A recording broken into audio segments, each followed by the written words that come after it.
A palavra tem exercido grande poder e influência sobre nós. De alguma maneira, discursos e pregações sempre foram fortes para direcionar a nossa vida.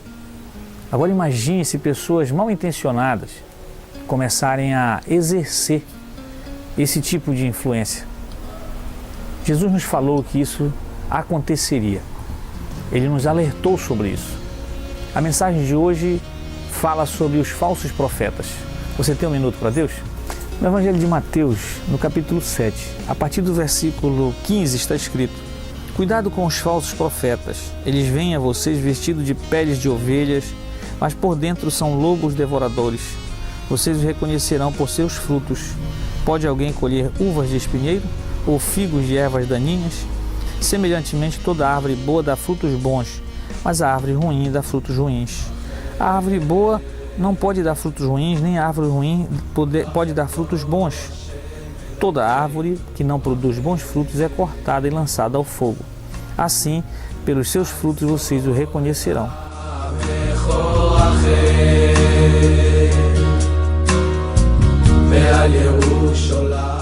Jesus alertou os seus discípulos sobre a procedência de homens enganadores que viriam, de certa forma, vestidos de uma aparência que pudesse enganá-los.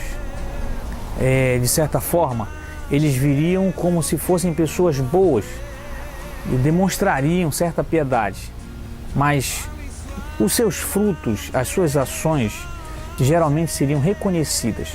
Por isso ele diz que, e comparou, que a árvore não pode dar o fruto daquilo que ela não é a sua espécie. Uma uva não pode produzir espinheiros, e assim uma fruta ruim também não pode vir de uma árvore ruim. Ela só vem de uma árvore boa, a fruta boa. Então Jesus está dizendo que nós poderíamos reconhecer o falso enganador ou o falso ensino a partir da procedência da pessoa de quem está falando. Então ele disse para nós observarmos a vida da pessoa e o comportamento dessa pessoa, porque isso demonstraria se realmente ela estava enganando, se as suas palavras realmente forem enganadoras. Pelos falsos ensinos, nós estamos sempre presentes com ele até os dias de hoje. E é preciso que nós possamos então observar esses detalhes, para não sermos enganados, porque o grande problema é o engano dessas palavras surtirem efeitos negativos para a nossa vida. Quando Jesus disse que essas pessoas viriam e enganariam, Ele está nos preparando para algo que pode destruir o nosso ser, a nossa alma. Por isso é importante que a gente observe e que nos nossos dias também haja essa percepção para que nós não venhamos a cair num laço maior. Evidentemente, nós não temos como nos livrar de enganadores, de ensinos errados, porque isso há muito tempo acontece. E Jesus está alertando-nos que essas coisas vão acontecer. O que nós precisamos entender é que, pela procedência dessas pessoas, é que nós vamos reconhecer o falso ensino.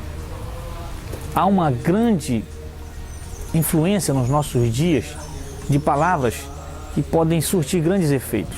Grandes pregadores, grandes discursos têm surgido em nossos dias.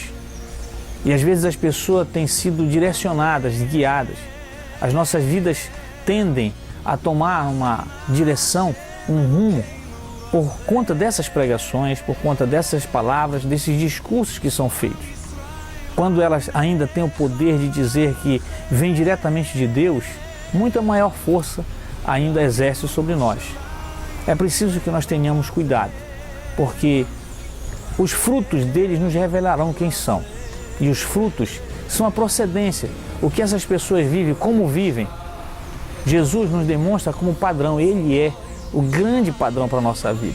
Como Ele ensinou, como Ele viveu, é como rege. Ninguém mais pode dizer que está falando de Jesus, pregando de Deus, demonstrando piedade de Deus, mas se não exercer a mesma vida como fez Jesus, para nós não valerá de nada. Porque Ele é o modelo e o padrão de vida, de ensino e de tudo aquilo que nós podemos conhecer de Deus. Portanto, conhecer a Deus é conhecer Jesus, saber se há uma veracidade nas palavras, é conhecer Jesus também. Por isso, a minha oração de hoje é que nós possamos sempre ter Jesus como modelo em tudo. Ao medir, ao padronizar determinados discursos e palavras, nós possamos ter Jesus como o nosso modelo por excelência. Essa é a minha oração e o meu clamor nesse dia. Que o Senhor te abençoe e te guarde, em nome de Jesus. Amém.